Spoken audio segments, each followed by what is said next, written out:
Have you ever missed a trading opportunity because you weren't at the charts at that moment? Or have you ever wondered what the difference is between a market order, a pending order, and an exit order? Because in this lesson, we are going to break down the types of order, how to use them, and when we use them in trading. But before we start, if you haven't watched the previous lessons yet, and I strongly recommend it, because we break down the basic terminology first in order for you to better understand what is coming next. Now let's get started.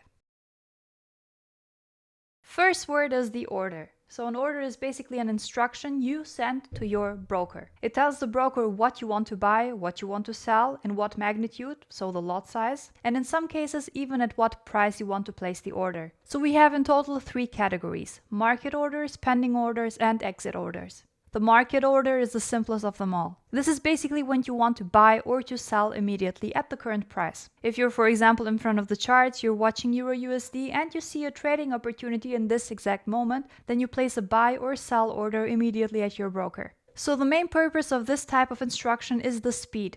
It allows you to make the decision immediately. In this case of setup, you don't actually care about the specific pip entry. You mostly care about being part of that market move that is happening right now. A pending order is a different story, because this one you do set in advance. And this one will only be executed if the price reaches that level. So instead of entering immediately and kind of being rushed, you are basically telling your broker, I'm seeing this setup if the price reaches this level. If it does, you open the trade. So as I said, they are great orders because they allow you to plan in time, they allow you to calculate your risk and your lot size in peace without being rushed. And if price never reaches your level, then your order just won't be activated. You can also set a timer up until when you want that order to be placed. There are 4 types of pending orders. We have a buy stop, a sell stop, a buy limit, and a sell limit. So a buy limit is an order that you place when price reaches a level below the current ask price. So you basically use it when you expect price to go up, but you first expect it to reach a lower level, so that's where your buy limit would be, and then continue the upwards trend. For example, let's say that Euro USD right now is at an ask price of 1.1716, but you believe that the price will dip to 1.1666 before it will continue its upwards trend. In that case, you would place a buy limit at that 1.1666 level. If price goes to that level or below it, then your trade will be activated. If the price moves without you, then it's gone and your trade will not be activated. Now we have the buy stop order. So we are still buying, but now we're not expecting the price to go below a certain level, so below the current ask price, but we're actually expecting it to go higher, maybe even expecting it to break some specific resistance. So you use a buy stop when you expect the price to sharply go up without making any huge corrections. For example, if Euro USD has a current ask price of 1.1704, but you believe that the price will continue to rise if it breaks the level of 1.1804.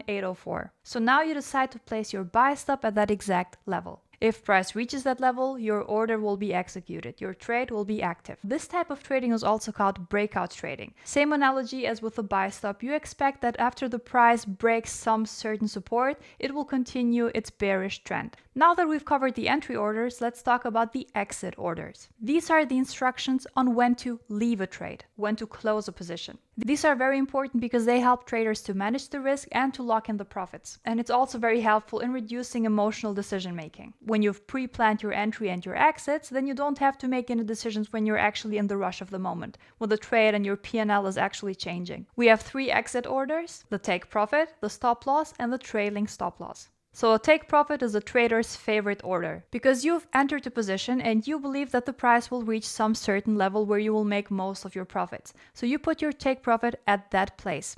When price actually moves in your direction and price arrives to that level, then your order will be automatically closed and your profits will be booked. Some of you might think, I can just close the trade manually. Why would I have to put in a take profit? So there are 2 things to consider: emotions and speed. There are certain times in the market when the price moves so fast to your profit that you can't actually comprehend it. You can't even move that fast. That's where your take profit comes in handy, because it will close as soon as price reaches your level. And you don't have to manually handle anything. Also, you don't want to be glued to your screen and to wait for price to reach some certain level. It gives you more freedom to just leave your trade running. The emotional side of things is to not be tempted to keep the trade open for longer than you planned to. For example, some trades might be looking really good, and they might even exceed your initial take profit, and you might get greedy and not close the position. In this case, the take profit, your pre-planned trade, will already handle that for you. It will already close and book your profits for you without risking any potential pullbacks. How does this look like practically? Let's just say that the current ask price for Euro USD is 1.1703 and you set a take profit at 1.1603. So you went in with a sell position, with a short position. If you're going with a short position, you need to place your target below your entry price. If you're going with a long position, you need to put in your target above your entry price. So a take profit is a trader's favorite order, and a stop loss is the least favorite order a trader has to make. But it's actually the most crucial part of risk management. So you set a stop loss to limit your potential losses. You set your stop loss based on your position size. You set your stop loss based on how much money you're willing to put at risk. And once price reaches that level, if it goes against your direction, your order will be automatically closed. Same thing again as with a take profit. You might think, why would I need to put in a stop loss if I can handle it manually? Again, we have the same two factors, speed and emotions.